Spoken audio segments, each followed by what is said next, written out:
Buenas tardes, le damos la bienvenida a todos y iniciamos el taller de estrategias de fortalecimiento en indicadores bibliométricos de revista de la Universidad de Panamá para su ingreso a la Web of Science. Le damos la bienvenida a nuestro doctor Jaime Gutiérrez, vicerrector de investigación y posgrado, y a la magíster Magdalena Sánchez. De igual manera, le damos la bienvenida a la doctora Minelis Tamaño y a la doctora Marianela Rabel. Damos inicio llamando al doctor Farnum.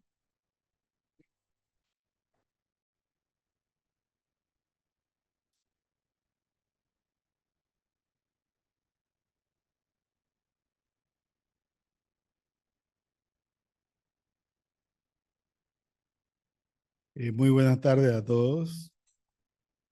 Como siempre, los saludos protocolares al doctor Jaime Javier Gutiérrez, a Magdalena Sánchez, a nuestras invitadas Marianela y Minelis, a todos los editores.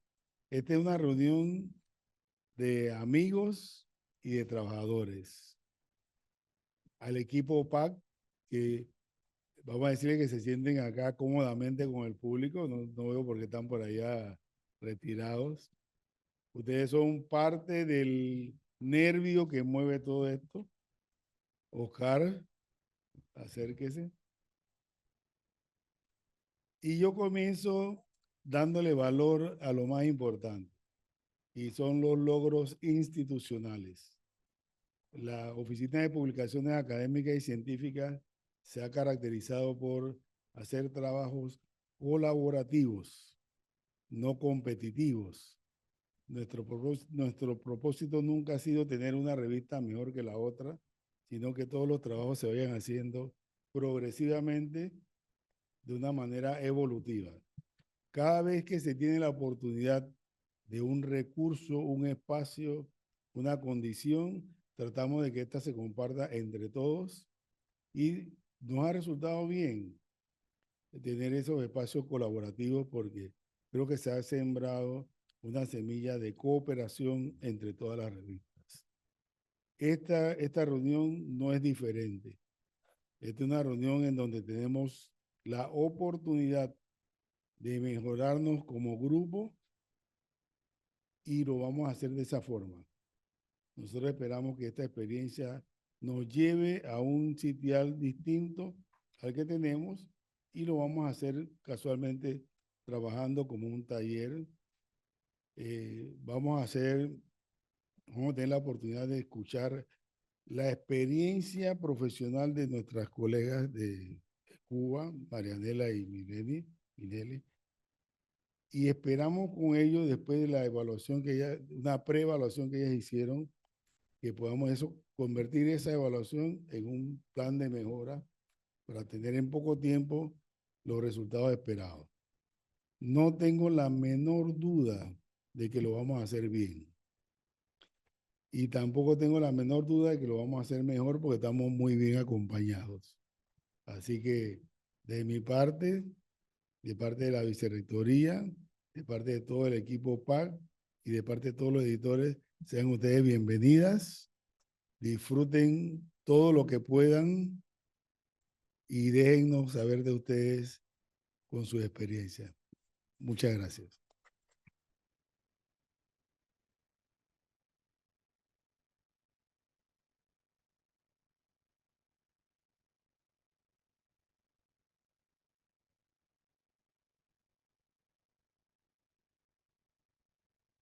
Seguidamente, seguidamente palabras por el doctor Jaime Gutiérrez, vicerrector de investigación y posgrado.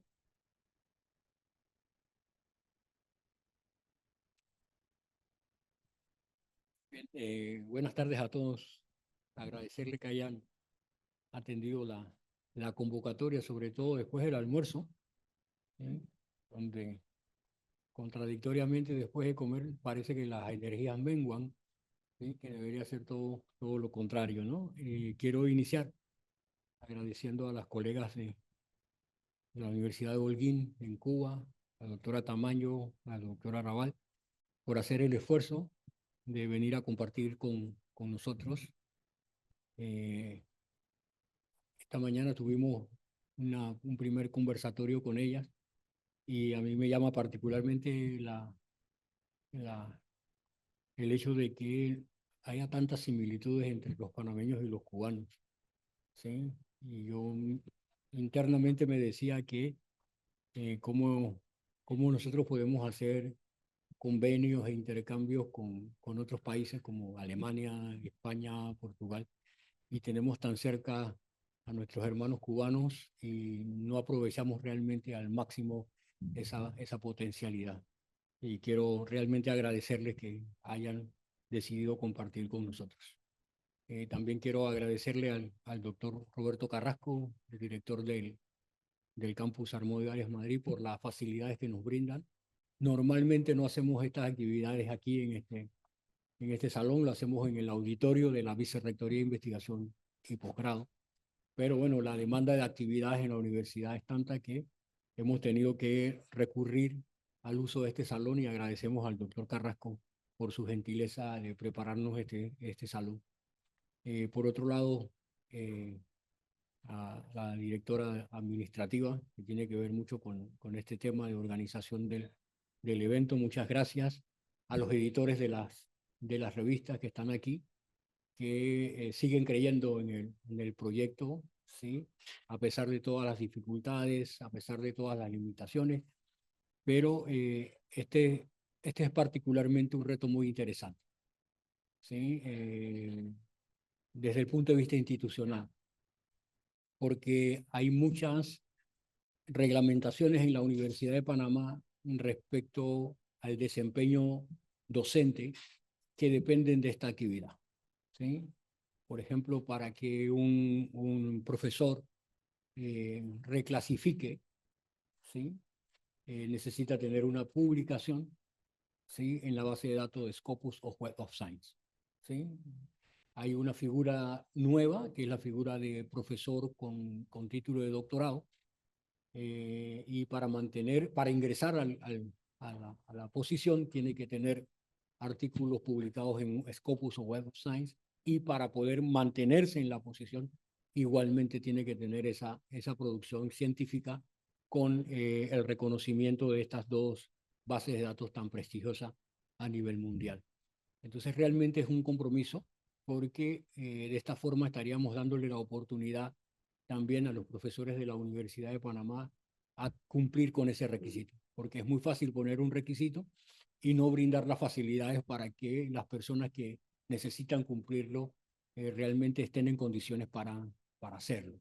Entonces, desde ese punto de vista es un compromiso institucional que tenemos ahora. Además, bueno, de la seriedad del compromiso, somos conscientes de que fácil no es, ya lo dijo el doctor Farnum, fácil no es, pero las cosas difíciles están hechas para la gente grande, ¿sí? Si las cosas fáciles siempre va a haber alguien que las haga, ¿sí? Las cosas que siempre van a estar y van a estar ahí como un reto son las cosas difíciles, y esta vez tenemos la oportunidad de tener la compañía de dos profesionales en el área que tienen mucha experiencia en estos temas y que de seguro van a dar todo para que este seminario taller sea un éxito. Dice que a veces es importante el camino y los objetivos, pero más importante es la compañía y nos sentimos bien acompañados. Así que muchísimas gracias. En definitiva, al equipo de la OPAC, gracias por estar aquí. Son los soldados del ejército, ¿sí? Que están pendientes siempre y siempre prestos a dar lo mejor para que las actividades de la OPAC se lleven a buen término. Así que, en definitiva, alguien toca la puerta porque llegó tarde. Viene el camarógrafo, ¿sí? Así que, en resumen, agradecerles a todos los que han aportado para que este evento se lleve a cabo, y, como decía Francisco, con la seguridad de que esto va a ser de éxito para todos y el inicio de un camino de conjunto de colaboración con los colegas de la Universidad de Holguín. Así que a todos, muchas gracias y éxitos.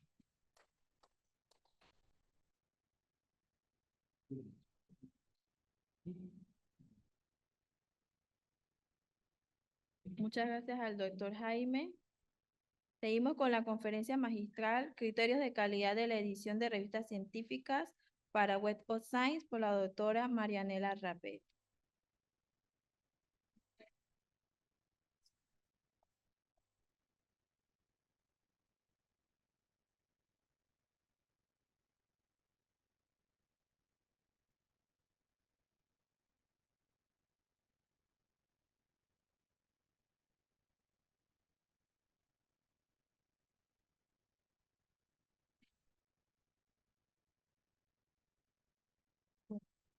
Ujú.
Sí. Ah, ya. A ver. Sí, es que es mi personalidad, no me estoy quieta.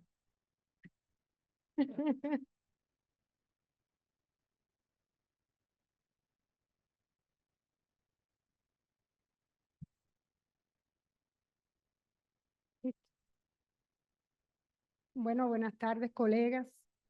Ante todo, lo primero que quiero decirles a ustedes, ofrecerles disculpas si en algún momento este español que todos hablamos, pero que tiene diferentes variantes en nuestros países latinoamericanos, me traicionan y utilizo una palabra que tenga un significado distinto al que ustedes conocen, porque nos ha costado algunas palabras y me da un poco de temor, incluso me siento un poco nerviosa porque a la hora de lo que voy a decir se me puede ir alguna palabra que es incorrecta aquí.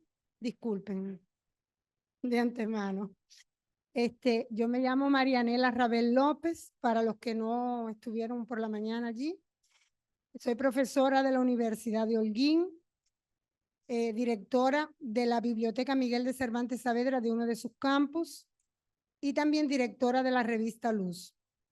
Mi colega, párate para que te vean, los que no te han visto, además que ella está muy hermosa.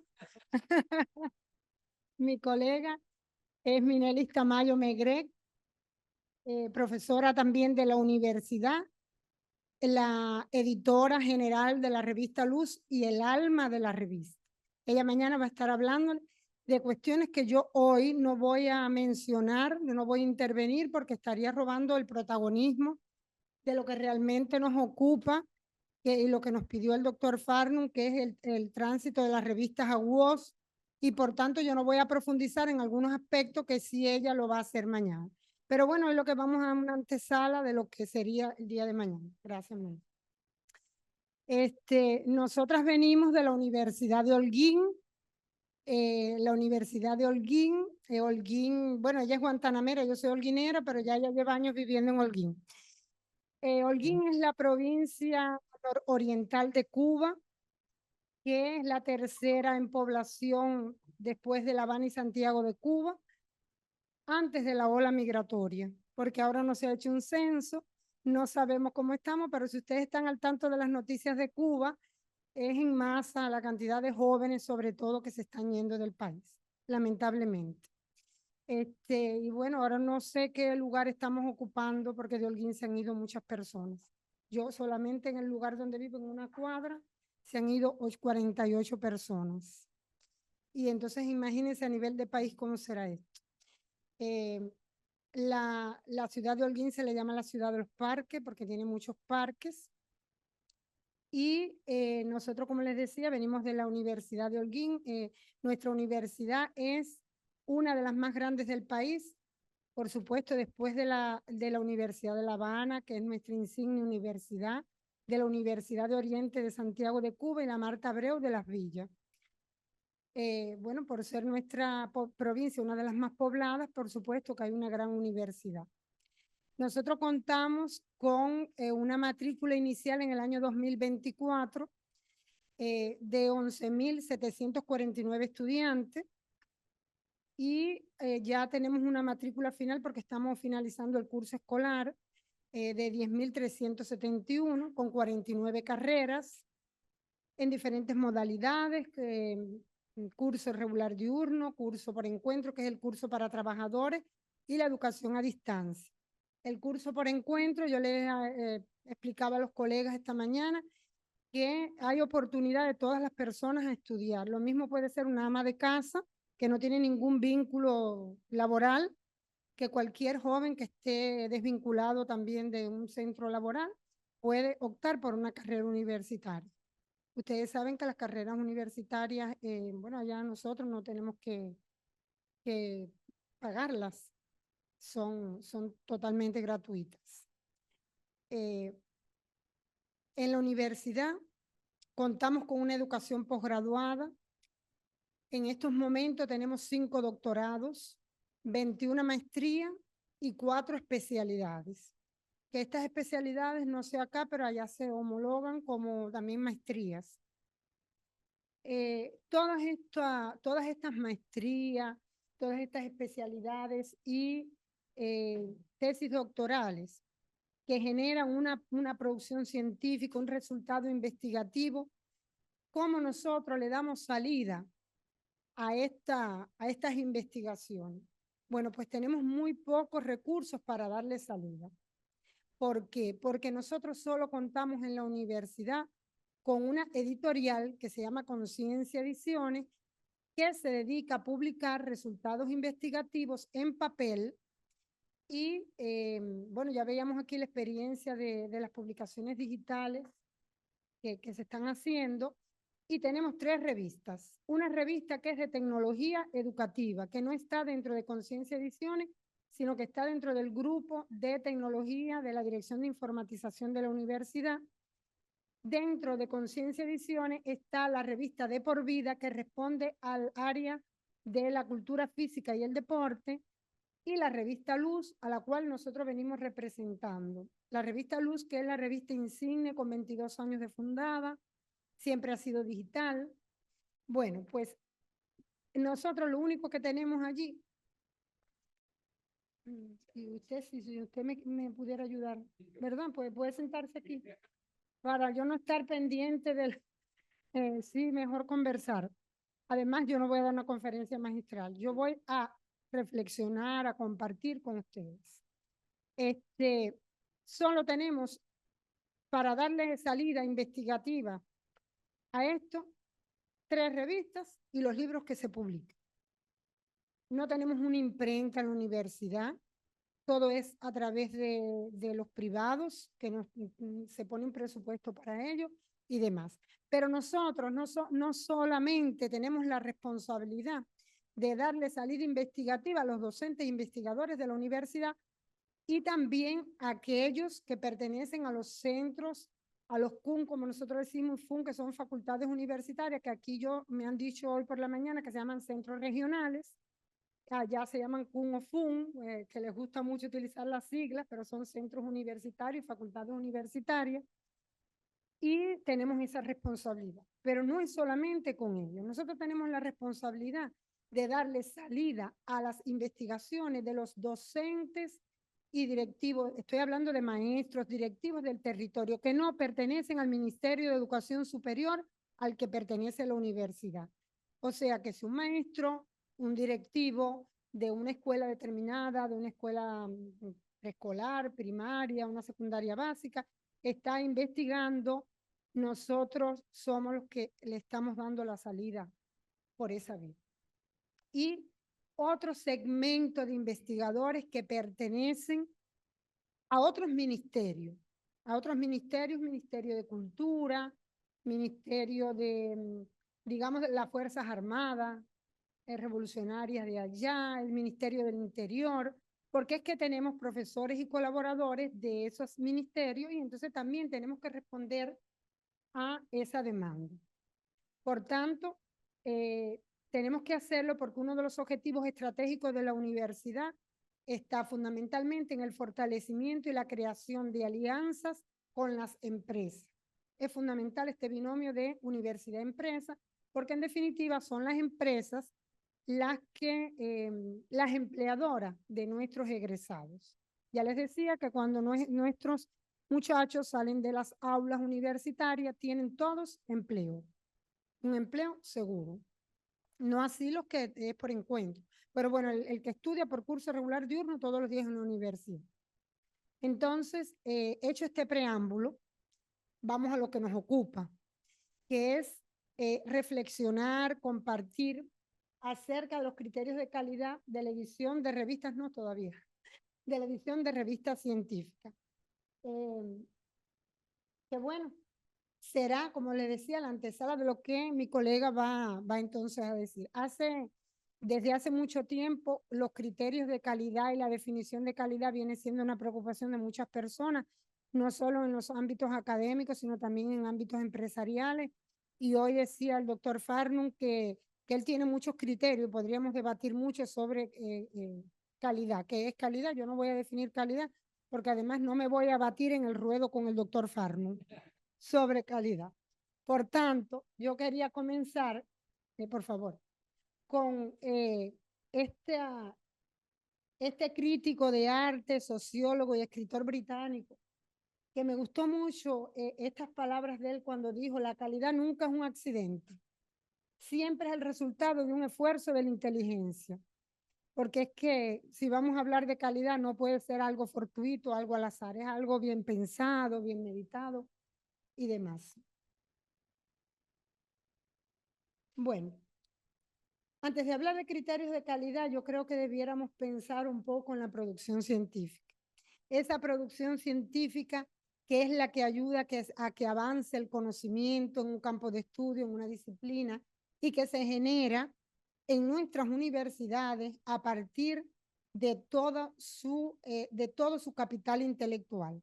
¿Qué es lo más valioso que nosotros tenemos en la universidad? Por lo menos en la nuestra, lo más valioso es ese capital intelectual formado por sus investigadores, sus docentes. Y en el caso que nosotros tuviésemos que salvar algo en la universidad, lo primero que hay que salvar es ese capital humano con su producción científica. Nosotros, como somos una isla tan azotada por los huracanes, constantemente desde junio hasta noviembre, tenemos planes contra desastres naturales. Y uno de ellos, ¿qué es lo que recoge? Lo primero que hay que salvar de esta universidad, y es la producción científica. Hay que buscar la manera de que sea salvada, porque todo lo demás, los libros se pueden volver a editar y demás, pero hay mucha literatura clásica que si no la tengo en Cuba la puedo encontrar en otro país y puedo conseguirla, pero la producción científica es lo primero que debemos salvar. Dijo Fidel un día que había que salvar la cultura, pero es que la producción científica es la cultura de nuestra universidad. Ahora bien, esa producción científica, todos saben que hay que comunicarla. Fíjense que yo voy a decir un refrán que tenemos los cubanos: yo no vengo a bailar en la casa del trompo. Ustedes saben ese refrán, ¿no? Yo no vengo a un lugar donde conocen. Yo no voy a enfatizar en muchas cuestiones, pero me parecen loables tratar algunos elementos.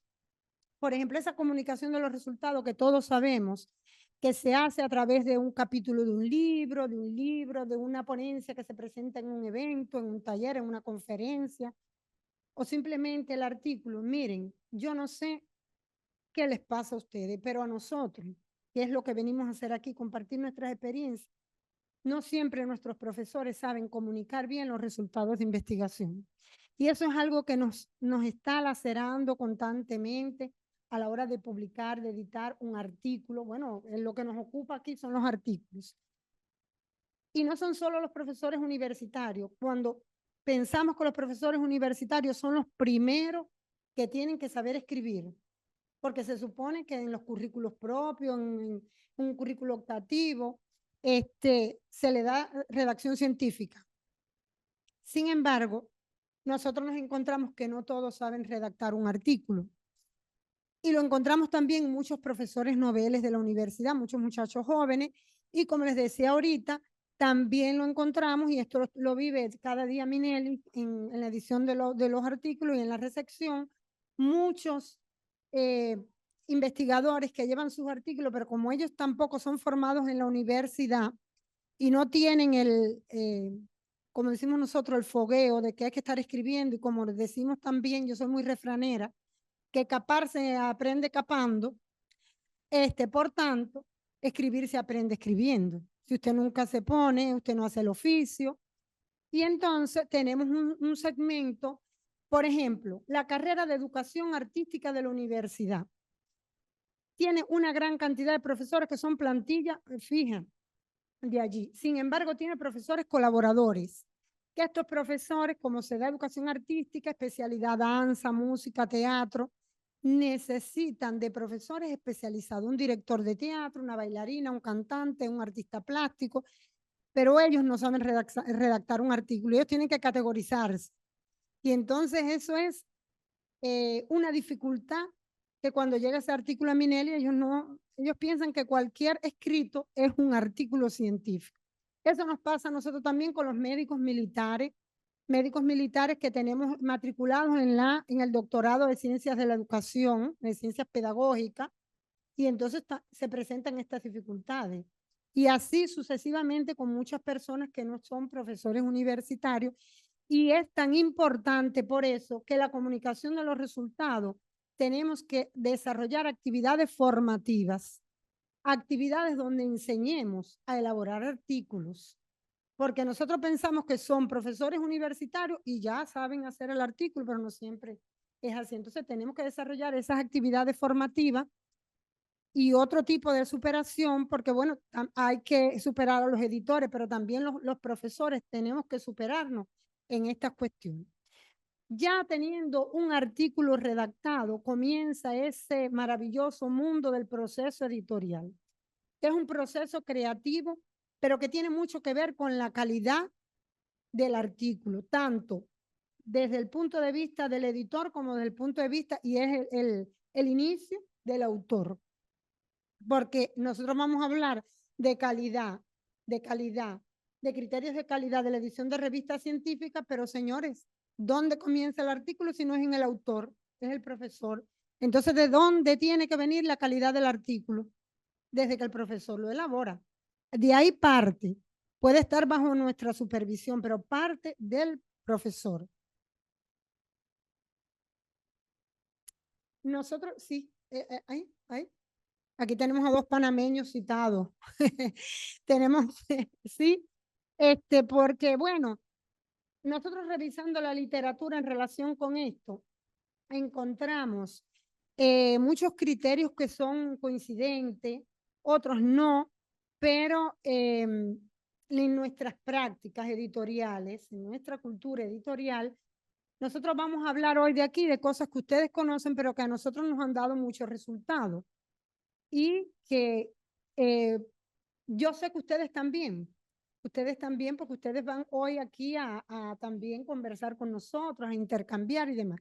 Entonces estuvimos revisando algunos autores y nos pareció prudente poner, no por guataquería, Farno, no por guataquería, pero nos pareció prudente poner a Farnum y a Mónica Contreras y poner a las profesoras Fernández, Calderón y Contreras con el artículo del 2018 acerca del registro y caracterización de las revistas científicas de la Universidad de Panamá, y las otras autoras que hacen un estudio de los parámetros de calidad en la edición de revistas multidisciplinarias de la Universidad de Panamá. Y como estamos trabajando en esto, nos parecía correcto tratar, ver qué es lo que se estaba haciendo, qué se había escrito y demás.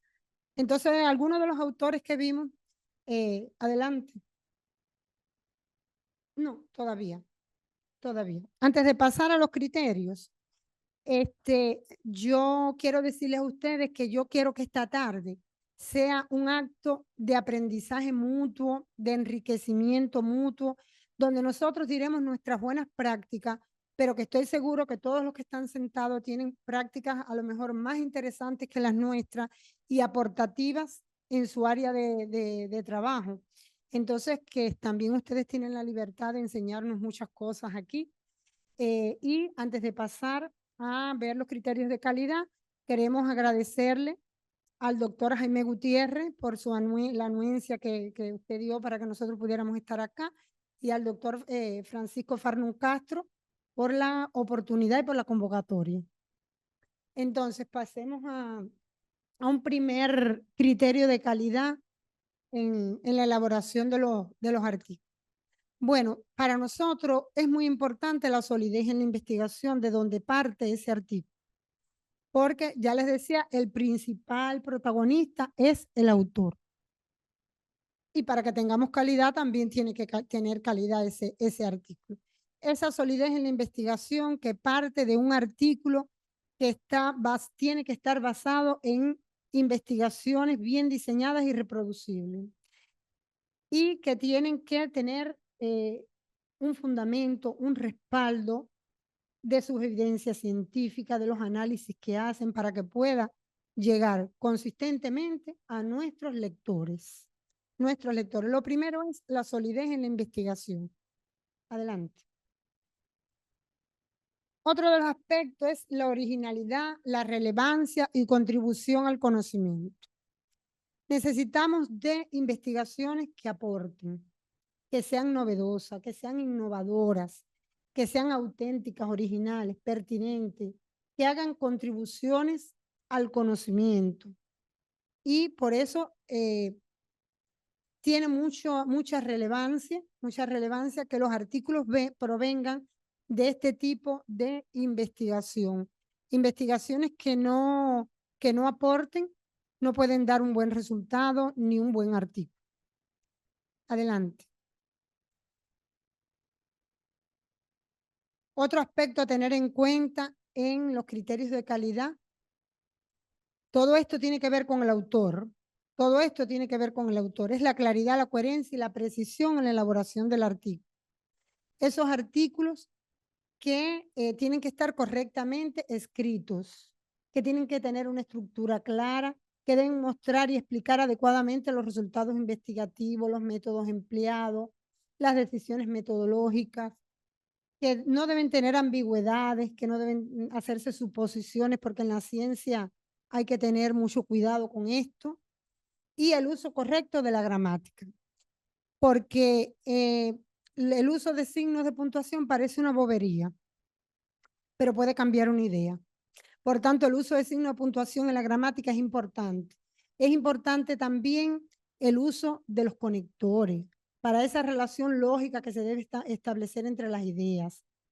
También otra cuestión que en estos tiempos se ha abusado mucho es el uso de las siglas constantemente. Y eso va en detrimento de una buena comunicación de un contenido. Porque, miren, le voy a decir experiencia que nosotros tenemos. Cuando se hace una investigación, se supone que el resultado científico es para aplicarlo, ¿verdad? Y yo tengo un maestro que vive a 6 pasos del río del poblado cabecera, que vive en una región, voy a poner un ejemplo de un municipio de Holguín que se llama Sagua de Tánamo. Y ese maestro quiere introducir en su práctica pedagógica un resultado de investigación. Pero si yo ese resultado de investigación, que lo he conformado en un artículo, lo he publicado en la revista, llega a manos de ese docente, que es un maestro humilde, que lo que sí tiene es una buena práctica pedagógica, pero a lo mejor de ciencia no sabe mucho, y yo le llevo un artículo bien enrevesado, con mucho tecnicismo, no es que nos alejemos del lenguaje científico, no, que sea bien claro, pero con mucho tecnicismo, con el uso de siglas, yo hasta puedo estar cayendo en una pedantería intelectual, porque esa persona lo que necesita es un resultado digerible, como nosotros decimos, que sea asequible y que se pueda implementar. y no es andar con ambajes ni con esas ambigüedades. Por eso es importante la gramática, todo depende de ella.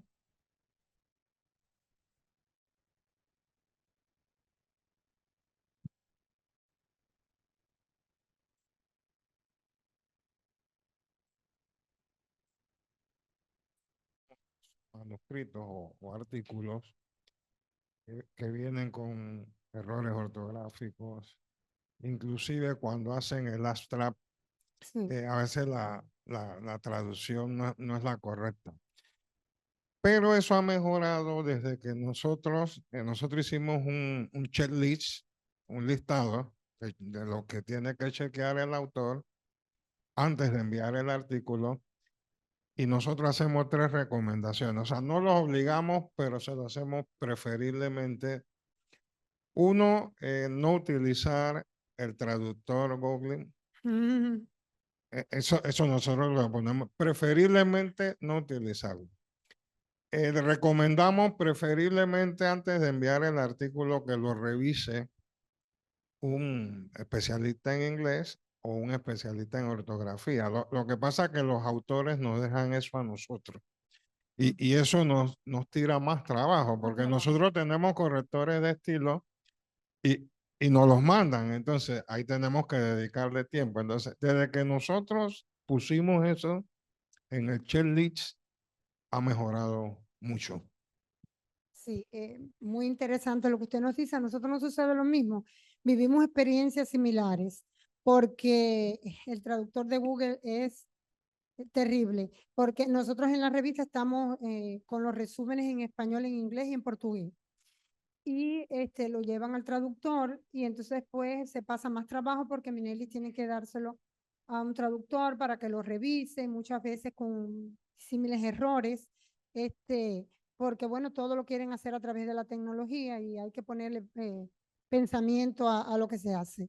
Y sí, y nosotros al inicio de la revista teníamos un comité de redacción conformado por profesoras de español y nos daba muy buenos resultados. Ahora también los expertos muchas veces se convierten a veces en correctores, aunque acá en la revista nosotros se hace una primera revisión por parte de la editora, para ver si está cumpliendo con las normas de publicación y también, bueno, si tiene errores y demás, pero pasa por estos pares que también tienen que ver ortografía, redacción, pero bueno, es bastante engorroso que tenga que caer en manos de un editor lo que debiera venir de manos del autor correctamente empleado. Y en ese sentido creo que debemos desarrollar competencias en los autores y ya ya le digo, yo estoy a favor de desarrollar muchos cursos donde podamos formarlos y ellos vayan aprendiendo. Allá se están haciendo, tenemos experiencia de cursos que se están dando, sobre todo en estos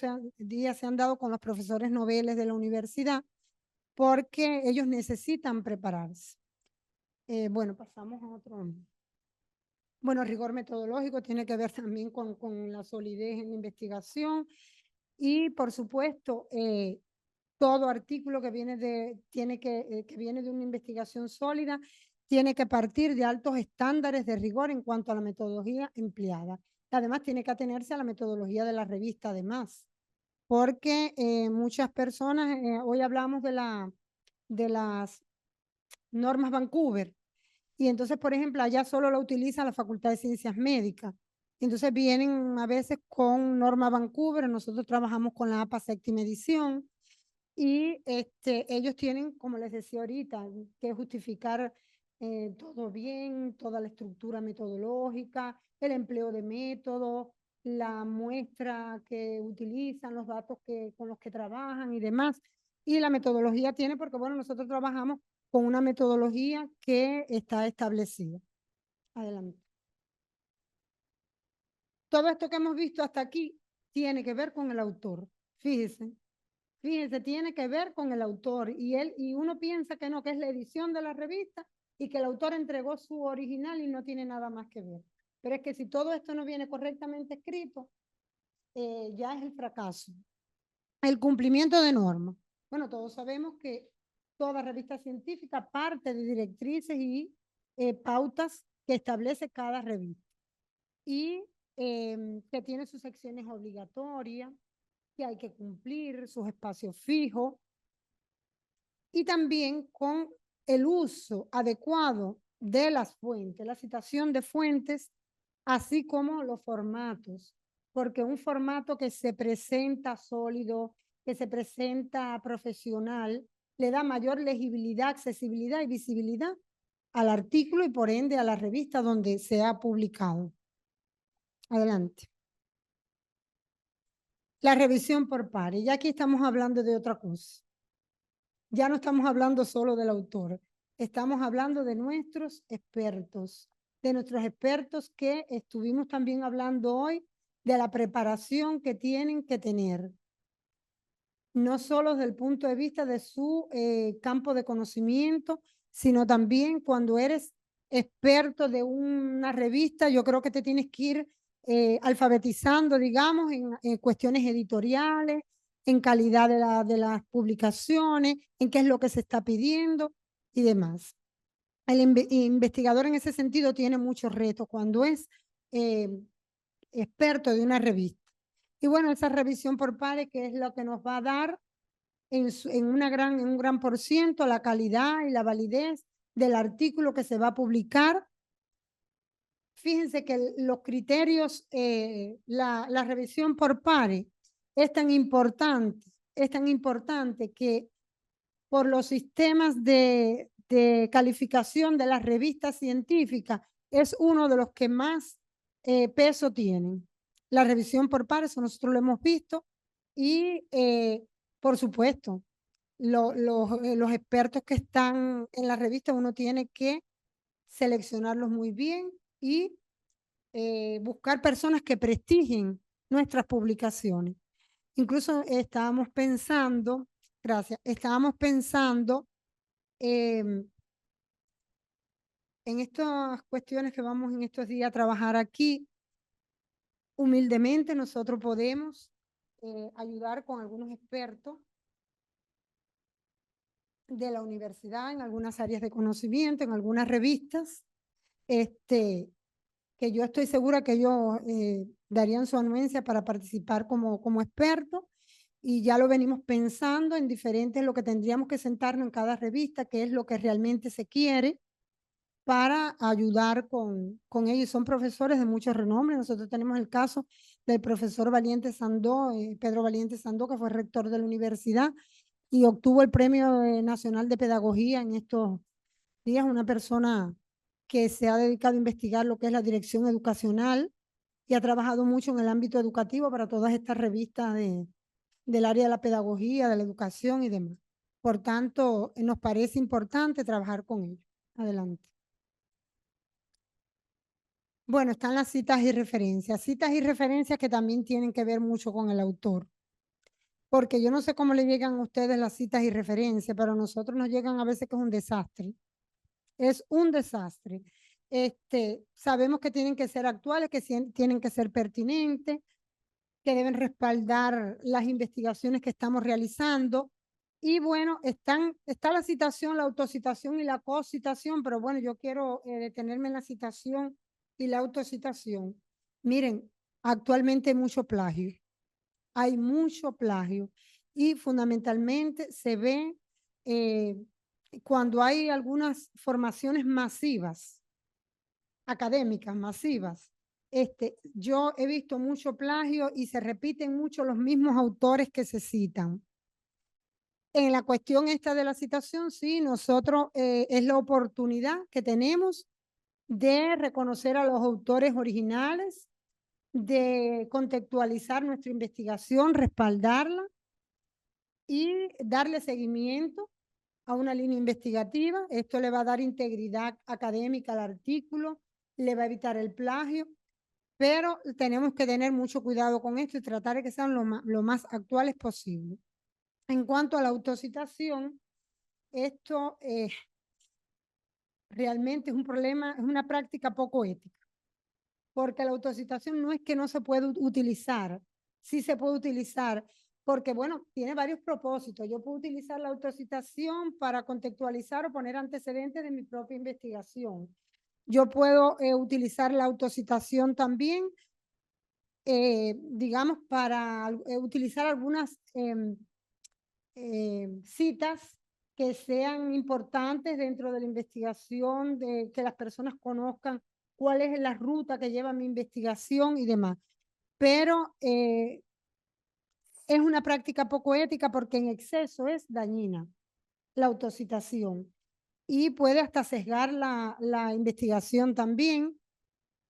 Por tanto, tenemos que tratar de que la citación sea o la autocitación sea mesurada, que sea justa, que sea equilibrada, porque a veces los propios autores los autores utilizan sus propias citas, sin embargo, son citas que no son indicativas de investigaciones dentro del ámbito académico de relevancia. Ellos por citarse la utilizan, sin embargo, no le aportan a la comunidad científica lo que debieran aportarle. Entonces, esto es muy, muy delicado. Esto es objeto de debate académico. Esto es un tema aparte. Adelante.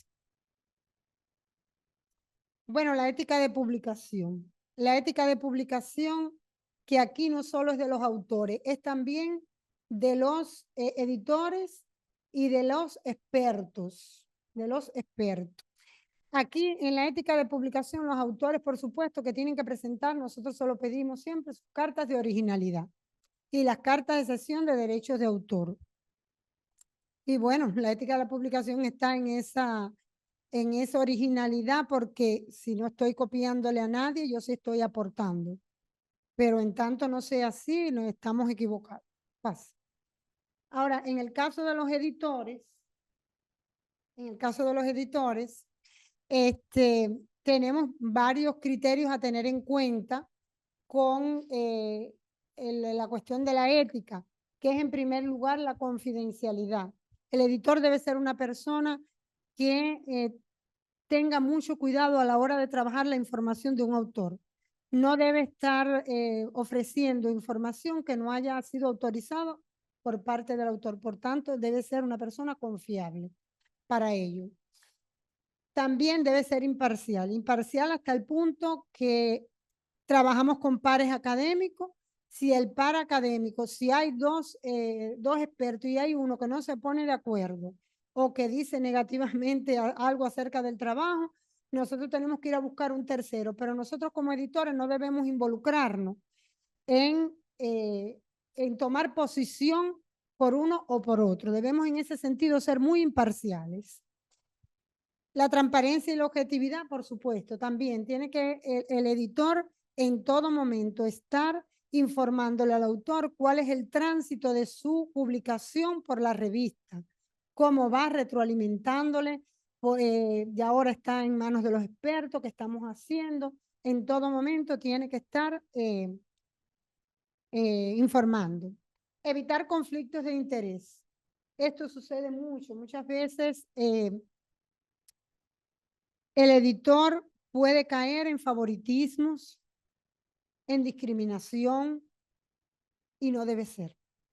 En ese sentido hay que tratar de evitar conflictos de interés y siempre que nosotros vayamos a hacer una valoración, tenemos que hacerla en base a una evidencia científica. Nosotros estamos trabajando con los profesores, con sus artículos que provienen de una investigación que se supone que es seria, que es rigurosa. Por tanto, nosotros lo que vamos a valorar siempre va a ser el artículo. No estamos valorando personas. No hay favoritismo para la publicación ni nada. Bueno, yo les digo porque nosotros tenemos una gran cantidad de artículos que están esperando para publicarse y es bastante delicado como se nos acercan personas incluso que son profesores de toda la vida de la universidad y uno le da tremenda pena, pero muchas veces no podemos cumplir con esas expectativas. Lo otro es el respeto a los derechos de autor. Esto se ve, bueno, en la sesión de derechos que tiene el autor, en esa carta de originalidad que tiene, que cumpla también con las leyes que tienen que ver con la propiedad intelectual, que yo les voy a decir a ustedes una cosa, nosotros los cubanos somos muy manigüeros, nosotros no tenemos cultura de la propiedad intelectual. Yo le digo en sentido general.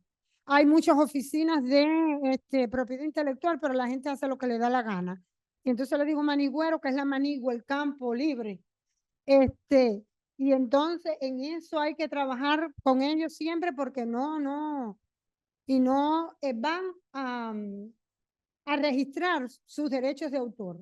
Y están las oficinas, y eso es una lucha constante con los profesores porque hacen una tesis doctoral o algo y no la quieren registrar.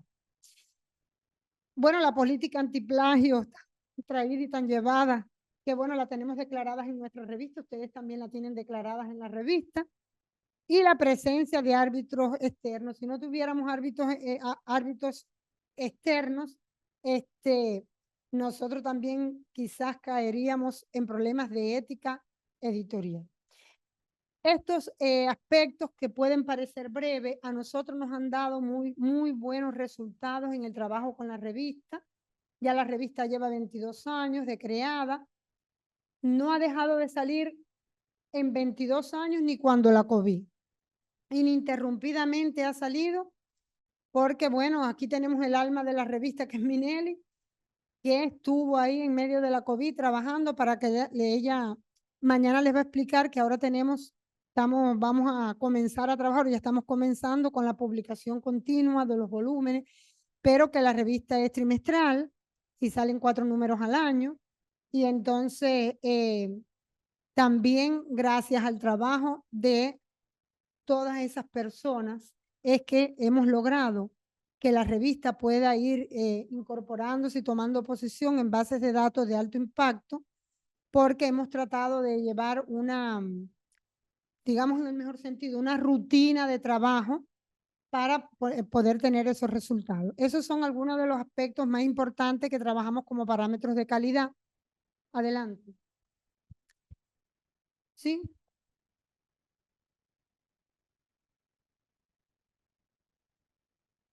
Escribimos una vez un artículo con 8 autores. Sí. Y nos llamó la atención, a veces nos llama la atención eso porque uno se queda así, ¿quién es el autor principal? Sí. Entonces, nosotros dejamos ese artículo en stand-by y nos pusimos a investigar en otras revistas indexadas a nivel internacional qué políticas tenían con relación a eso. Y encontramos, por ejemplo, en algunas, no en todas, que decían, bueno, si es un artículo, por ejemplo, si es un artículo de física, por decir algo, hasta 3 autores. Si es un artículo de pedagogía, y ellos iban poniendo normas por área de conocimiento. Y también ahí señalaban de que es bueno, que nosotros no lo hacemos todavía, pero ellos recomiendan que uno le notifica a los autores cuál ha sido el grado de participación en el artículo. O sea, porque puede haber alguien que no participó en la investigación, pero ayudó en la redacción, por ejemplo. O sea, hay varios roles. ¿Qué opina usted si eso se debe dejar flexible o debe haber alguna norma ya implementada? Bueno, porque ese es un tema que hay que discutirlo. Y Nelly mañana le va a hablar más de esto, pero yo le voy a decir hoy que, como decía ahorita, cada revista tiene sus propias pautas y directrices. Eso es en primer lugar. Claro, uno hace una sistematización de revistas, de buenas prácticas y dice, bueno, ¿qué sería lo mejor y demás? Nosotros en la revista Luz trabajamos hasta 3 autores. Hasta 3 autores. Y ponemos en el artículo el grado de contribución que tuvo el autor. Esto es libre, esto no es obligatorio. No es obligatorio que usted lo tiene que poner en su revista. Es la práctica que a nosotros nos ha dado resultado. Ponemos la contribución de los autores. Él es el autor, el doctor Jaime es el autor principal, el doctor Farnum es autor secundario y así sacamos la contribución de los autores. Ya, y la otra pregunta es derivada de esto. Si el artículo es resultado de una investigación y participó el profesor Jaime, el profesor Farnum, y nosotros somos los 3 investigadores. ¿Por qué? La pregunta es, ¿por qué aparece otro ahí que no participó en la investigación? pero eso es un caso que usted me dice hipotético, ¿no? Hipotético. No Hipotético. estoy hablando de un caso hipotético. Pues es que yo creo que tiene que conversar con el autor porque en los artículos tienen que estar los autores que realmente contribuyeron y escribieron, porque yo no voy a poner una persona que no tiene nada que ver con el artículo. Es que debe ser así.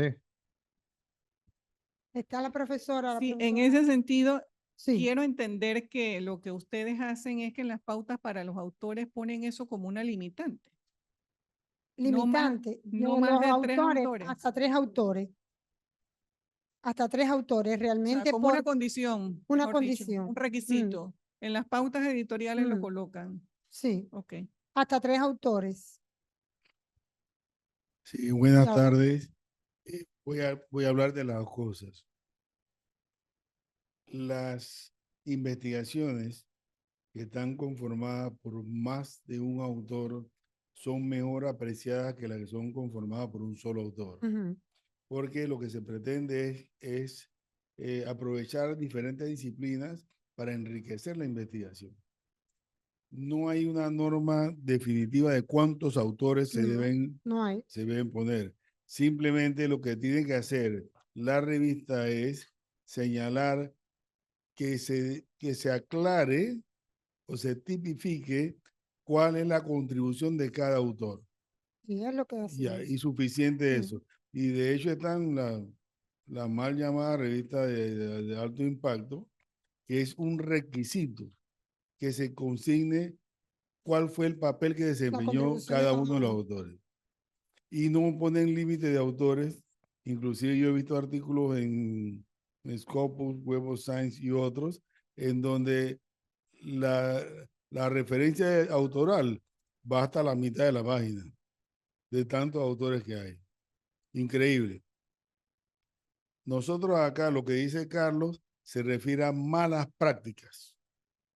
Y eso sí es trabajo del editor, verificar que esas malas prácticas no prosperen, porque lo podemos hacer de diferentes ópticas, de la óptica de que se aclare la participación, se puede hacer una pesquisa mínima de ver la consistencia de la publicación si corresponde Sí, a a tantos tantos autores, y también se puede verificar los perfiles profesionales de los autores. Entonces, si aparece un matemático, aparece Mm. un Español. biólogo, aparece un psicólogo, algo se toca. Está Pues, raro eso, ¿no? pues, Está raro. sí, pues, algo se toca. Pero si aparece un baloncetista, dice, oye, o aparece También una porque- bailadora de rumba, ya, oye, ¿me explico?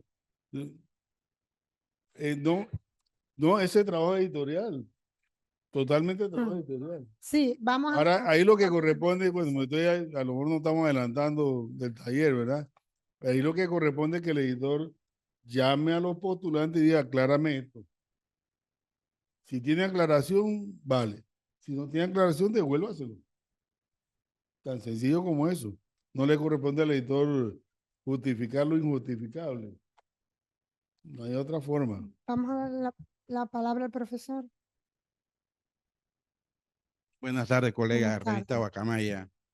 Hay cositas que me quedaron ahí grabados, como usted decía, de que los resultados deberían ser puestos en práctica por otras personas a leer la investigación, pero hay cosas que suceden al revés. Y, por ejemplo, en el Perú se dio un caso hace como más de 50 años más, que había un señor que se dio cuenta que la concha de abanico crecía encerrada como el ganado. Y él encerró y echó a su conchita y la echaba ahí. Nadie se había dado cuenta de eso. Y iba creciendo con el tiempo ahí mismo y entonces pudo cosecharla. Y él se dio el lujo de poner su restaurante. Y ahora a él lo sacaron de ahí y quedaron un grande consorcio eh, con concha. O sea que y él no existe ya. Lo sacaron de ahí, pero fue quien inició el experimento. ¿Quién lo mencionó a él? Nadie. Nadie, Pero él se dio cuenta solamente con la observación. claro. Otro caso que nos sucedió a nosotros personalmente fue en el laboratorio, que yo vi a un señor que hacía caramelos, pero yo pensé que él había estudiado. Entonces un día le dije, ¿podría tú acompañarnos al laboratorio a dar una charla? Él dijo, ¿cómo no? Él tenía como sus 80 años, 90 años. Yo lo llevé en mi carro y todo, y le dije, aquí le presento al señor, que los confites Lulú, lo escucharon ustedes, Lulú, en su tiempo, esa era fórmula de él. Y yo lo llevé y le dije, bueno, aquí presentamos al señor tal, tal, tal, sí, se toman asiento con usted, el señor tal, me dice, consígueme una olla. Yo me quedé así mirando, consíganme una olla. Bueno, traigan la olla al señor, échenle agua. No hizo nada de esto que estamos haciendo nosotros aquí. Y sin embargo, tenía la mejor fórmula de confite en Panamá, que Claro. era Lulú. ¿De quién se acuerda de ello? Nadie. Entonces, otra anécdota. En uno de los trabajos de Guacamaya, que era un trabajito que hice ahí, que comparación de la caña amarilla con la caña morada para hacer una limonada. Esos muchachos se fueron a un campito que se llama La Pintada acá, allá, porque no tenían molino para la caña. Y cogieron un burro y le daban vuelta y Sí, sacaban el sí. jugo. Y Sí, ellos ese lo tomaron el entiendo. video y se lo llevaron, lo pusieron en la tesis. Sin embargo, a los brasileños les gustó tanto eso que lo pusieron en cuadernos de Brasil. Ahí está, el manuscrito, como uno de los mejores escritos que tiene la revista Guacamaya. Pues. Entonces uno se queda pensando, y entonces es verdad que entonces la gente se fija realmente en lo que puede aportar, lo mínimo que puede aportar un artículo científico. Esto de los autores, ¿saben qué pasa? Nosotros nos llegan muchas investigaciones descriptivas, demasiado, que dan vuelta, vuelta, vuelta, y al final tú te rascas la cabeza, ¿qué hago con él? Sí, ¿Qué es la conclusión? sí. Pero no hay, digamos, una investigación que empiece así, que utilice De las esa cuatro- práctica, de esa exactamente, práctica. eso es lo que usted quiere. Sí. Entonces, ¿qué hicimos nosotros? Bueno, se va a acabar esto. Hasta 3 autores cuando son descriptivos y 4 autores cuando son, digamos, experimentales. Y se acabó ya. Pues sí. Así mismo. Y me han rogado 4, por favor, 5. No. 4 si son observacionales, experimentales. 3 cuando son descriptivas. Y así solucionamos eso. Eso que usted Es un dice, aporte más o lo menos. primero que usted dice no está reñido con lo que yo decía. Porque bueno, nosotros sabemos que de la empiria salen las mejores investigaciones, ¿verdad? De todo esto, ellos mismos, el hombre le dijo, tráigame una olla, él no sabe escribirlo, él no lo sabe escribir, pero él lo sabe hacer. Y a veces es más importante saber hacerlo, ¿verdad? Entonces, no está reñido. Yo a lo que me refería es que hay resultados investigativos. Nosotros tenemos un X investigador que elabora su investigación y entonces que lo llena de tanto tecnicismo y no es que se aleje de la redacción científica, es que cuando tú lees la propuesta que él hace, no llega a todo público que debe llegar. No, yo no estoy pensando en que llegue a la sensibilidad de mi vecina, porque ella no entiende de esa investigación, pero sí al lector de esa revista que está buscando quizás una solución, como yo le decía, para una práctica, que la lleva haciendo hace tiempo, pero necesita quizás corregirle algo. Pero estoy muy de acuerdo con usted que de la empiria salen cosas excepcionales. Y en esto de los autores, Minelli puede ahora abordar, si quiere, de esto de la contribución, lo que nosotros estamos haciendo cuando son muchos investigadores, lo llevamos al libro. ¿Por qué razón? Porque allá, yo no sé aquí, pero los proyectos tienen una cantidad de investigadores que es terrible. Y entonces ya le dije que el cubano es manigüero. Y es posible que en esa se cuele hasta el que trabaje en otra cosa allí. Y entonces hay que estar, como dice el doctor Farmer, el editor tiene que estar constantemente monitoreando. ¿Y qué nos pasa a nosotros?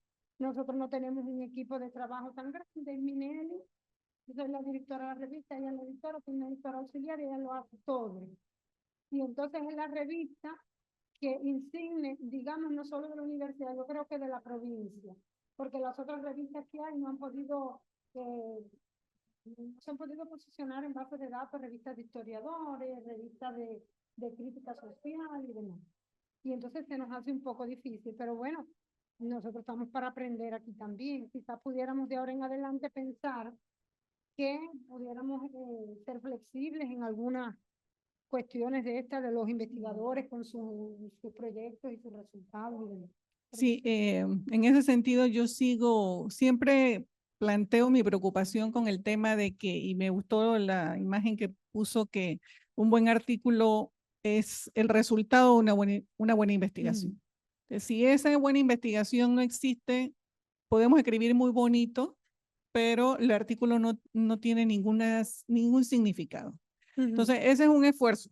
En el caso nuestro de educación, ocurre muchas veces que llegan investigaciones con muestras o grupos de análisis de 7 personas.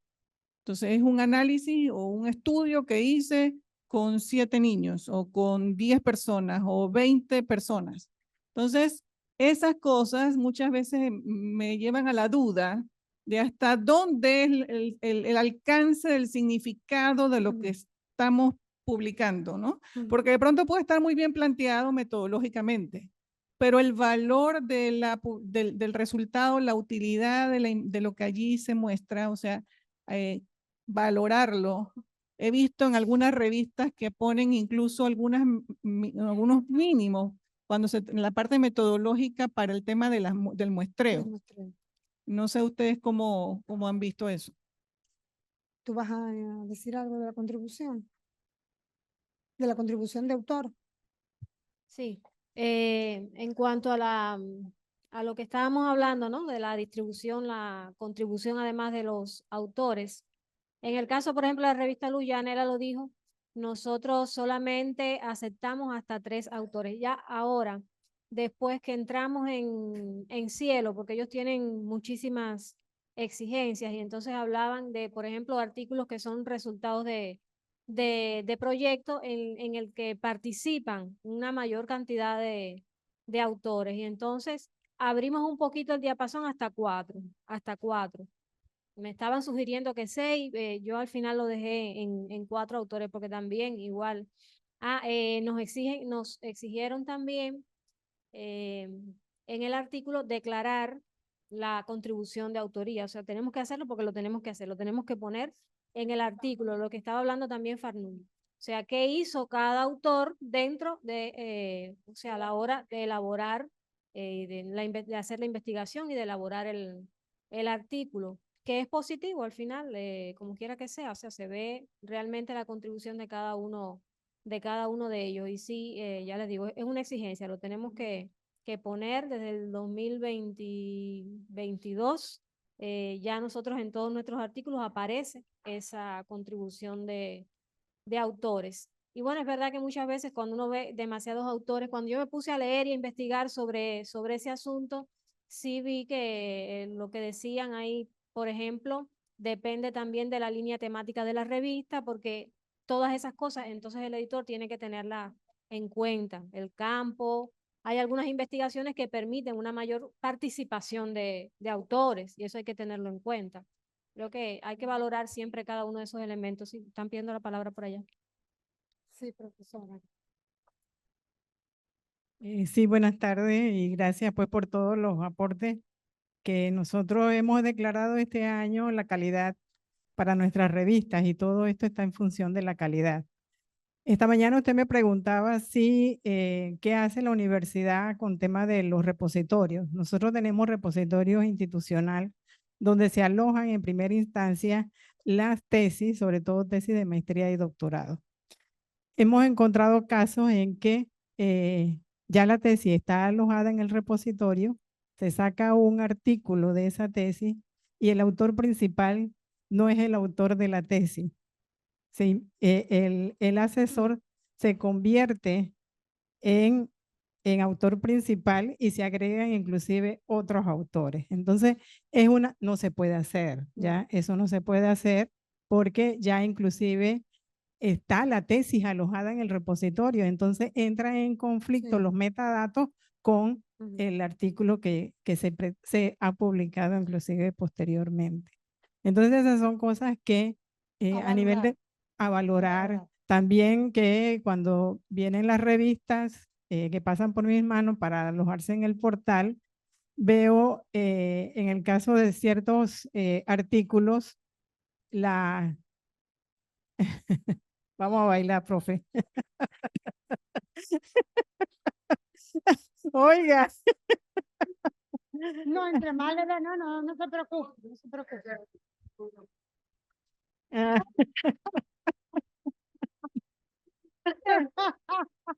eh, bueno, ya vamos, esto.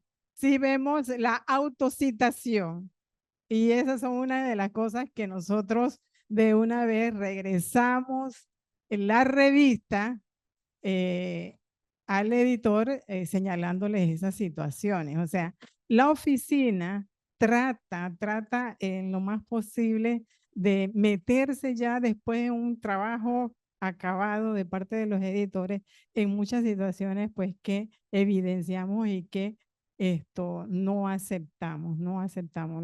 La oficina para eso está, ¿no?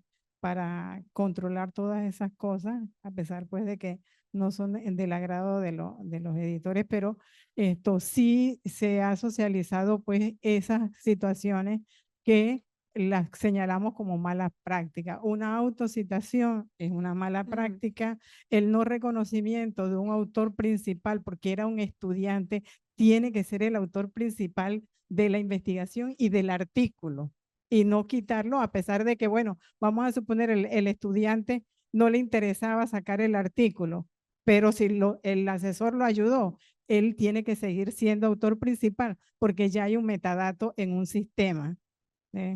Ya, muy bien. Sí, yo les decía que en el caso de allá nosotros no tenemos un equipo así como tienen la fortuna ustedes de tener aquí dirigida por el doctor Farno.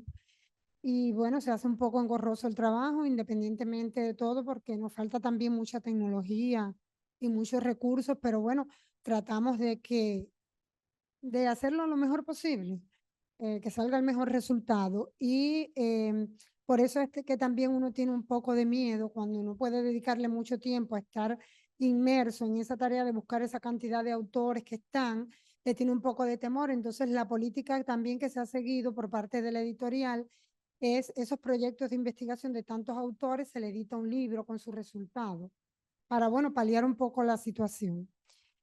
Sí.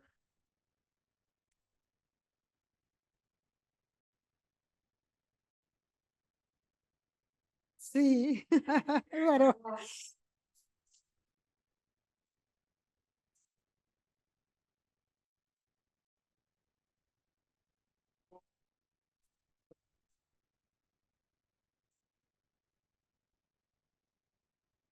sí, como autor, sí.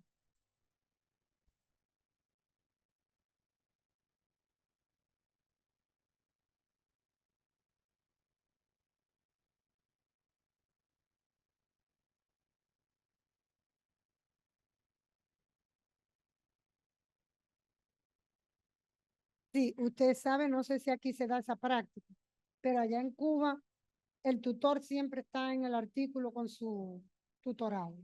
Siempre está como autor y los dos tutores, en el caso de los doctorados, los dos tutores. Y es verdad lo que usted dice, que es que somos muy agradables, muy amables, queremos poner a todo el mundo, pero no se puede. Doctora, sí, mire, y eso afecta porque hace como 3 años me llamaron desde el extranjero y me dijeron, hermano, ayúdame, estoy aquí en un problema. Y yo, ¿qué te pasa? ¿Necesitas plata para hablar con el vicerrector? No, no, entonces, dice, no, no es eso, simplemente es que cometí un error. Digo, ¿qué error? Es que salió el artículo publicado y me salté a mi asesor. Y salió un ser yo solito. Digo, ¿cómo tú vas a dejar a tu asesor por fuera, muchacho? Ahora, ¿qué hago yo si soy ya está arriba en las nubes? Yo no puedo hacer nada. Entonces, por favor, ayuda. Tuve que llamar a Damaris, a Luis y rogarle, por favor. Entonces, digo, dame las generales del asesor. Y entonces me dio las generales y pudimos solucionar el problema y quedó todo el mundo feliz. Pero afecta porque el autor, el asesor lo iba a demandar.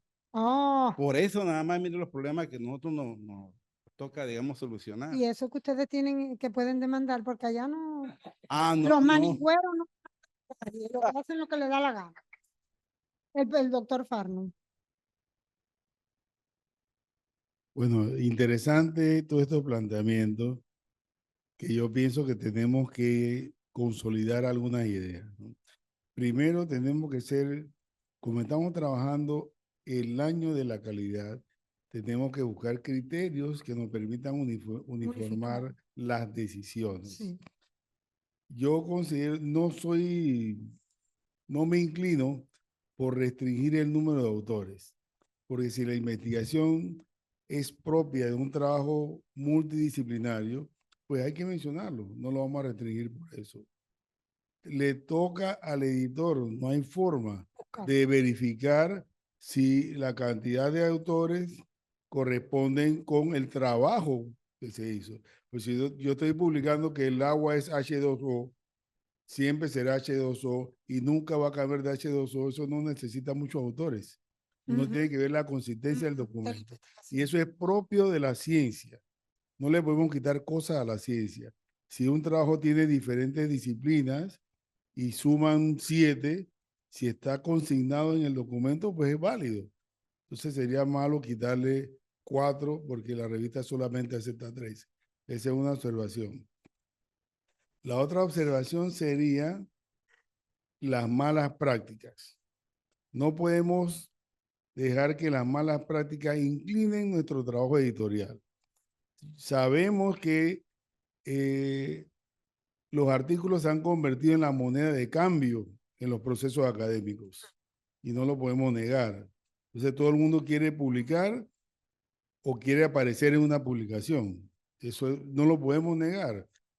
Pero también tenemos que ser claros de que eso ha provocado una industrialización de las publicaciones. La gente saca de un objeto de investigación la cantidad de artículos que se pueda para poder tener su nombre en portal. Entonces tenemos que ser, no hay manera, nos toca a los editores verificar eso. Es más, al inicio de este año, nosotros vimos un autor que publicaba 7 artículos al año. Es un fenómeno. Porque son... Muy productivo, muy productivo. Entonces, le seguimos la pista, fíjese, desde la oficina, bueno, el editor nos avisó, dice, oye, mira que este muchacho, le seguimos la pista y consideramos que podía ser un proceso de industrialización de la publicación mediante el uso de inteligencia artificial. Pero no teníamos los elementos contundentes para decirle tú. Entonces recurrimos a un proceso detectivesco, nos sentamos cara a cara y le dijimos, parece que tú también estás haciendo cosas, confiésate. Le digo, dice, no. Ahí mismo el hombre se delató. Se delató. Por coerción, ya el hombre no hace rato que no publica. Se le fue la musa, se le fue la musa. Entonces, ese es propio. Bueno, pero lo paramos para que no gane. Lo logramos detectar, digamos que oportunamente. Son malas prácticas. Lo otro es que la gente publicaba varias veces el mismo artículo con un par de cositas, de cambios. Hasta el título. ¿Sí? Entonces ahí, si el editor no utiliza las herramientas buenas, se le van a meter esos goles. Nosotros tenemos las revisiones semánticas o los antiplagios que detectan muchas veces esto. Entonces el editor tiene que estar pendiente de eso. Si no, esos goles van a ocurrir. Lo otro es, bueno, ya lo mencionamos, incluir personas que no tienen nada que ver. Es el editor que tiene que detectar eso. Y en cuanto a si es autor o no es autor, si es principal o lo que sea, es propio de toda investigación que el autor principal es el que desarrolló el trabajo de investigación. El tutor o asesor le corresponde pertenecer también a ese artículo, pero no en la primera posición, sino en la última posición que corresponde al autor de la línea de investigación o también llamado autor de correspondencia. Entonces, si el editor no está pendiente de eso, puede cometer un fallo, ¿no? Por decir, no puede ser porque él es el asesor que hace aquí. O el asesor omite al autor. Es culpa del editor. ¿Cómo se corrige eso? Con la carta que se entrega para solicitar la publicación. Ahí debe salir Francisco Farno es el autor principal, Carlos Ramos es el asesor, debe aparecer allí y todos deben firmar que están de acuerdo con eso. Si esa carta no llega, no es culpa de los autores, es culpa del editor. Claro. Entonces ustedes disculpen que yo sea No, sí, cortante, sí. porque estamos en este taller es para Estamos eso, para ¿no? aprender. Entonces a mí me gustaría que de repente una estrategia interesante sería que luego que terminamos este taller, pudiéramos hacer por lo menos una lista de malas prácticas. La compartimos y proponemos cómo se pueden corregir. Eso también Ujú. es mejorar la calidad. ¿Okay?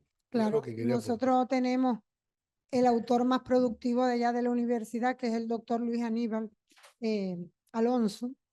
Pero bueno, ya Minelli le estará hablando, quizás no sé cuando nos reunamos con los editores de la revista, algunas de las, digamos, un poco, no sé cómo llamarle, picardías, ¿no?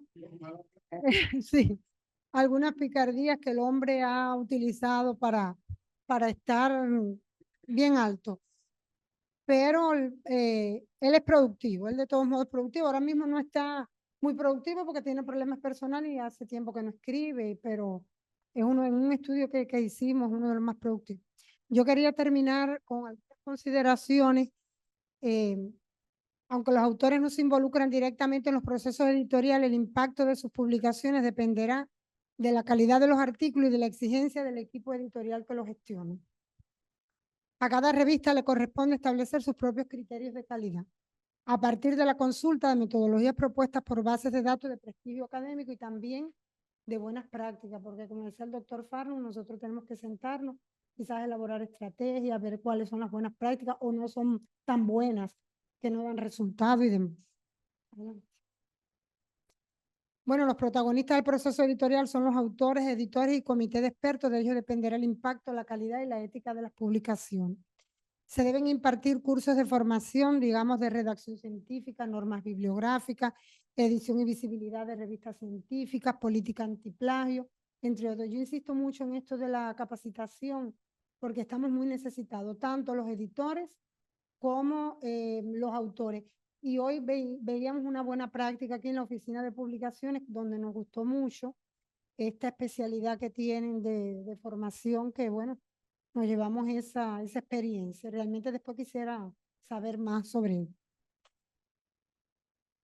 La edición de revistas científicas en muchas universidades están lideradas por investigadores que, sin dejar de cumplir sus funciones docentes, atienden estos procesos desde sus centros de estudios, departamentos docentes u otras unidades de investigación, lo que podría ocasionar escasa atención o insuficiente atención al proceso editorial con todos los parámetros de calidad y tiempo que ello demanda. Eso nos sucede muchas veces y que nos diluimos en otras actividades administrativas y demás y perdemos la perspectiva de nuestro trabajo editorial y el tiempo que demanda él. Y bueno, por último, algo que me parece muy importante esto último que escribí aquí, que es que tiene que existir una responsabilidad institucional que apoye la política editorial de la universidad, porque es que nosotros no podemos estar tratando de llegar a un puerto solos. Tiene que haber unidad de criterio. Los que nosotros llamamos los decisores tienen que apoyarlo.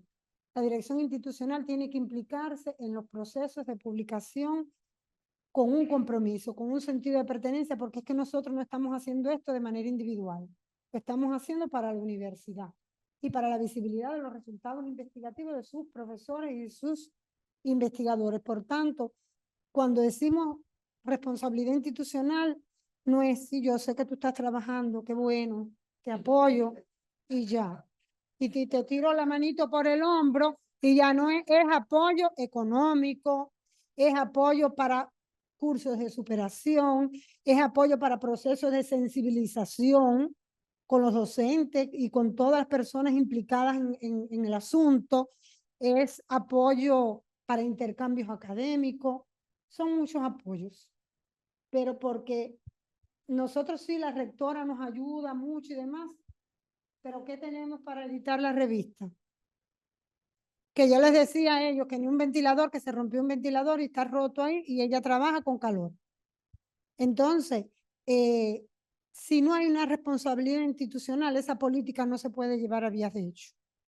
Y para mí es algo muy importante y me da mucho gusto que usted esté aquí como, sí, como autoridad de la universidad. Bueno, yo sé que usted está apoyando todo esto y de hecho está, porque es una realidad. Y me parece que en muchos encuentros, muchos momentos tenemos que sentarnos a escribir a qué consenso podemos llegar, por supuesto, contextualizando, porque la Universidad de Panamá no es la Universidad de Holguín, porque tenemos otras carencias, otras quizás cosas que ustedes puedan hacer, nosotros no las podamos hacer, pero sí siempre vamos a tratar de implementar las buenas prácticas y tratar de eliminar las malas prácticas.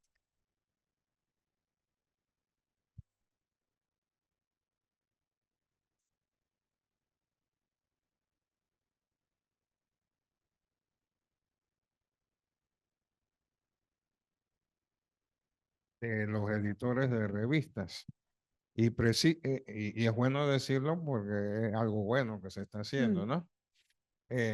Allí uno de los resultados de esa jornada fue la conformación de una comisión que preparara un anteproyecto de reglamento sobre el comité editorial.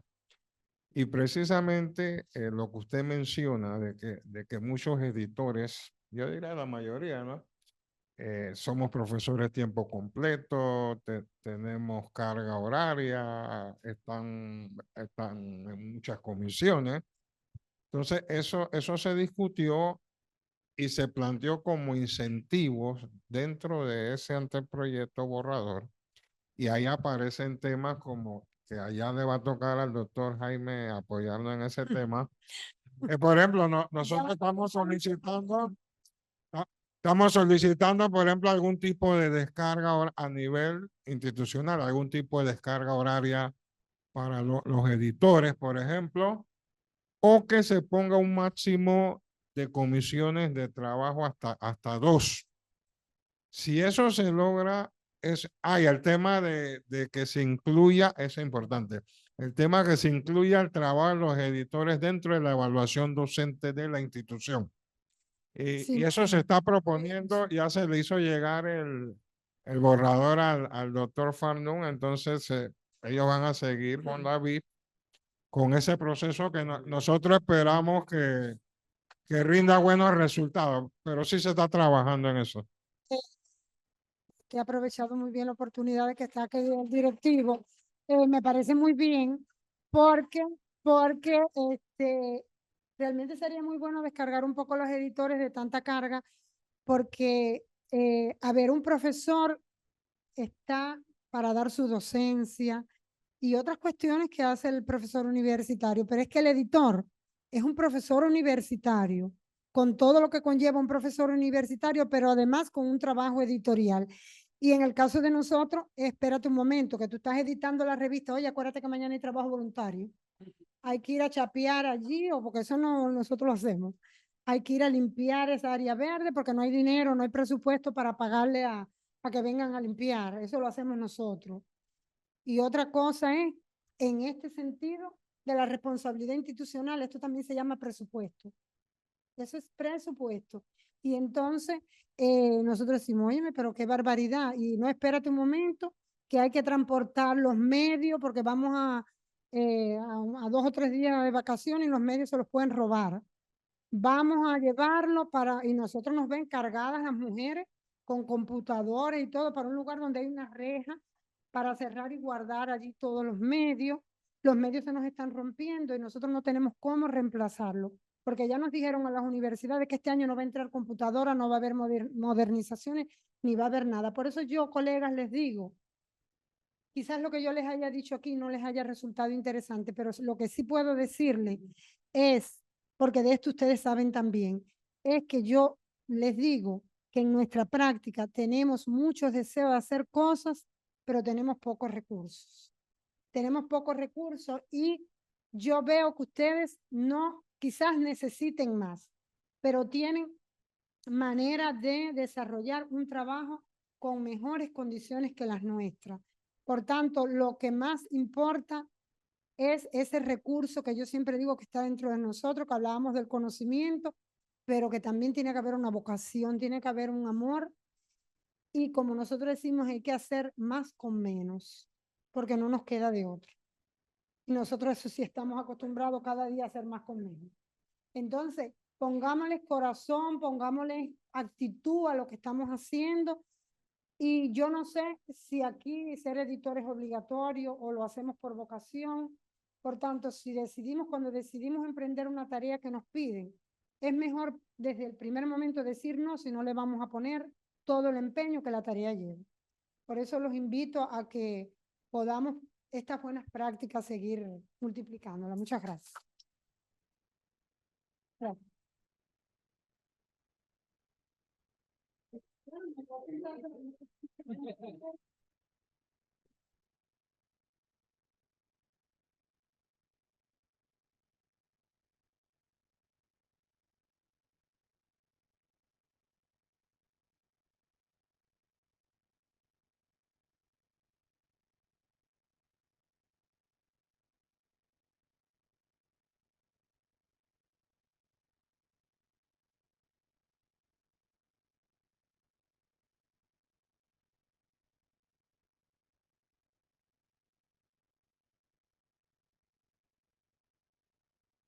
Bueno, yo le decía al inicio de la conferencia de Marianela, compañeros, yo le decía al inicio de la conferencia que esto es un conversatorio. Afortunadamente estamos entre pares, entre iguales, y compartimos muchas cosas. Por ejemplo, ustedes tienen un Alonso, nosotros tenemos un Alonso aquí. El profesor, teníamos un autor que era el más productivo de la Universidad de Panamá, pero no estaba registrado en los mejores índices, estaba registrado en Google Scholar. Y él tenía, qué sé yo, 100 y tantas obras, pero él se llama Víctor Hugo.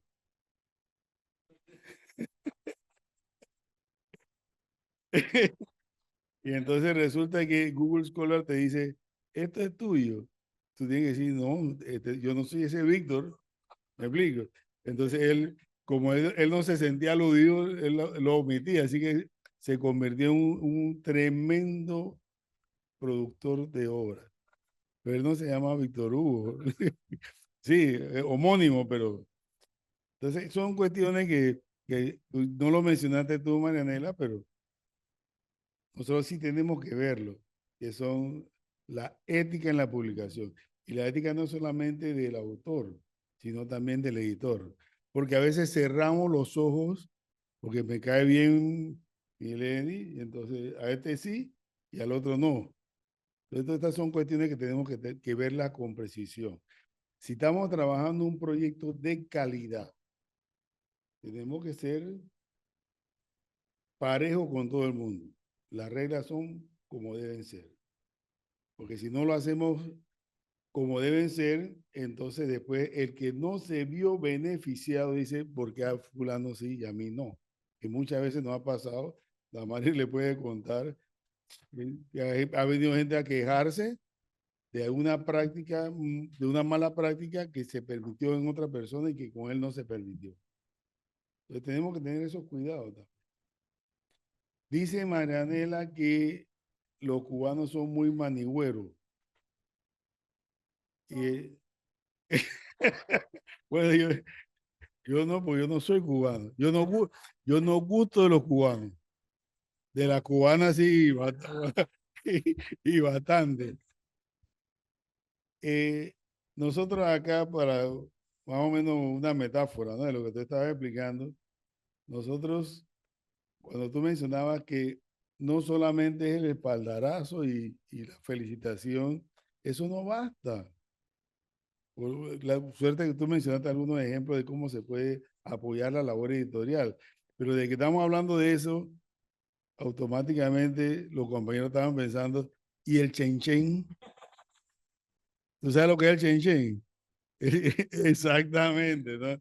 Entonces, mucho trabajo y a lo mejor las compensaciones no están bien declaradas y se puede trabajar en eso. Sí, yo recibí el proyecto de solicitud de consideraciones de parte de los editores. No se lo he hecho llegar al vicerrector todavía. Yo quiero reunirme con la comisión y ver algunas cosas para explicarla correctamente. No solamente que yo lo leí y lo entendí, sino que estemos de acuerdo. Yo sí pienso que hay muchas cosas que se pueden hacer muy bien y que a lo mejor no involucran asuntos presupuestarios mayores. Pero no se puede seguir trabajando sin los beneficios una retribución al mucho trabajo que hay. Yo le preguntaba a Minelli y a Marianela, ¿cuánto tiempo le ocupa el trabajo editorial? Y le preguntaba a Mari, ¿cuánto tiempo le ocupa la revisión final que ella hace para poder subir la revista al portal? Y no hay horario, no hay día fijo. Es un trabajo continuo y cuando se necesita, pues peor. Nosotros casi más de la mitad de la revista nuestra publican en enero y en julio. Entonces es un trabajo tenaz. Eso también hay que considerarlo de alguna manera. Y cuando yo le preguntaba a Minelli cuántos manuscritos reciben por número. A ver, Ulises, ¿cuántos manuscritos más o menos recibes tú y revisas tú por número? Ok.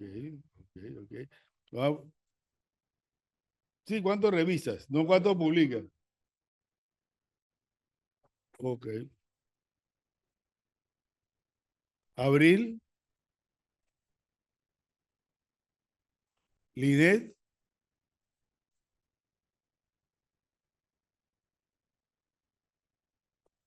Carlos Bellido, a que vea, Minelli. Dígale cuánto usted revisa. Dígale con confianza, para que le dé pena a los otros, dígale. Dígale.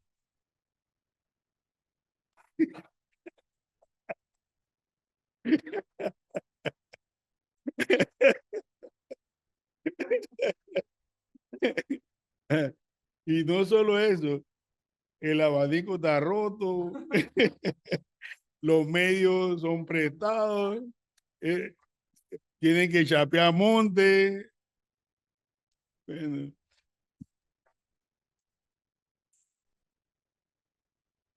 sí, entonces menciono esto porque yo me estoy viendo en ese escenario en un par de años más. Se ha hecho un trabajo con la revista, lo que hablábamos, la sensibilización y todo lo demás, y todas las revistas. Y la cantidad de artículos no va a bajar. Eso es lo que les quiero decir. La producción va a seguir subiendo y tenemos que ir buscando un método para poder manejar ese aumento de la producción. Nosotros estamos entre los principios de calidad, estamos moviéndonos hacia las revistas especializadas. Vamos a tener un grupo de revistas multidisciplinarias para lo que sería enseñanza-aprendizaje, ¿no? Y vamos a mantenerlas así para que la gente pueda seguir aprendiendo. Pero vamos a ir hacia las revistas especializadas, por áreas. Y eso nos va a demandar también otro trabajo. Sí, y de ahí los requisitos para estar en el portal van a seguir siendo fuertes, porque queremos tener revistas de calidad, no cantidad de revistas. ¿Ya? Entonces, bueno, a mí me gustaría, entre las cosas que estamos haciendo en este taller, Carlos, Bellido, Walter, estoy seguro que nuestros editores tienen el compromiso y la dedicación para postular su revista de voz. Estoy más que seguro. pero también quisiera que además de eso, hiciéramos un documento para la comunidad científica panameña y quizás otras latitudes sobre las malas prácticas y recomendaciones. Eso sería una segunda producción de este taller que discutamos y mejorando en el plan de mejora nuestra para llevar a WOS, tengamos un producto que diga, estas son las malas prácticas que hemos visto en el ejercicio de la edición y que recomendamos cómo resolverla, cómo evitarlas. ¿Me explico? Yo creo que sería un segundo producto muy interesante. Bien, mañana aquí a las 9. ¿Okay? No empezamos hoy a las 9 y le voy a explicar porque traer a estas dos simpáticas amigas no fue sencillo. Tuvimos que hacer una carrera impresionante, ya sabe. Ella por su parte porque no tenían el pasaporte listo. Cuando lo tenían listo tuvimos que hacerle un petitorio en la Misericordia al vicerrector y a Magdalena para que nos ayudaran con el trámite rápido. Nos ayudó también el comandante Roberto Carrizo, que nos agilizó los trámites para que ellas pudieran venir. Y eso también es muestra de que el apoyo institucional lo tenemos. ¿Ya? A veces no lo tenemos cuándo y cómo lo queremos, pero también lo tenemos. Y eso es importante señalarlo también. Y es por eso que no empezamos hoy a las 9 aquí. Porque yo hasta el viernes, yo no tenía seguridad de si ellas venían o no venían. Pero había que hacer la planificación. Le cambiamos una semana de fecha, ¿verdad? La movimos, porque las situaciones estaban un poco complejas. La toma de posesión, el día libre, la coordinación era más compleja y por eso decidimos hacer una reunión de sensibilización en la oficina y venir en la tarde a la conferencia. Pero mañana sí venimos directo acá. Vamos a hacer la parte de los criterios que va a aplicar Minelli. Vamos a hacer los talleres, vamos a ver la evaluación de la revista y vamos a ir trabajando los planes de mejora. Desde ya les digo que le cambiamos un poco la metodología y se la digo porque esto tiene que ser transparente. Evaluamos 6 revistas, lo va a presentar Minelli, y agregamos 2 revistas que no fueron evaluadas por ellas. La revista Centros y... ¿Mm? Es que no me acuerdo. No, Acción y Reflexión, no, sí. Visión Antataura. Visión Antataura. Esas 2 revistas, porque nosotros, explico. Ulises, explico. Nosotros no escogimos la revista, sino que seleccionamos al azar. ¿Ok? Sí, entonces, pero, no, de las 6 fueron seleccionadas al azar también. Entonces, que vamos a coger esta, no, al azar. Después que vimos la revisión, no me quiero adelantar con los resultados, ustedes lo van a tener mañana. Consideramos que habían otras revistas que podrían ser también. Entonces, lo que estamos haciendo es, vamos a hacer un trabajo de revisión de parte de los propios editores, si ya comprendieron o asimilaron los requisitos para postular a WOS, entonces van a evaluar a Antataura y a Centros, ¿ok? Para entonces tener un consenso de los externos y los internos. Ese es el ejercicio que vamos a hacer al final y terminaremos con ese grupo de Azuero, por favor. Silencio. Y vamos a terminar con el plan de mejora de cada revista. La postulación de la revista no es de grupo, es individual. Cada cual va a determinar su tiempo para postular. Vamos a seguir manteniendo el apoyo de la oficina y de las editoras durante el proceso de postulación. Este es un proyecto que participó para los fondos CUFI. Dentro de toda la oferta que había en CUFI no fue considerado. yo le expliqué al doctor Gutiérrez el interés que tenía esto y él dijo, lo vamos a apoyar. Por lo tanto, tenemos que hacerle el informe del proyecto, entregar los resultados y también una publicación para la revista. Así que eso para que tengan una idea general de qué es lo que estamos haciendo. Si hay alguna pregunta, con mucho gusto. Y de lo contrario, entonces nos despedimos agradeciéndole a todos su colaboración.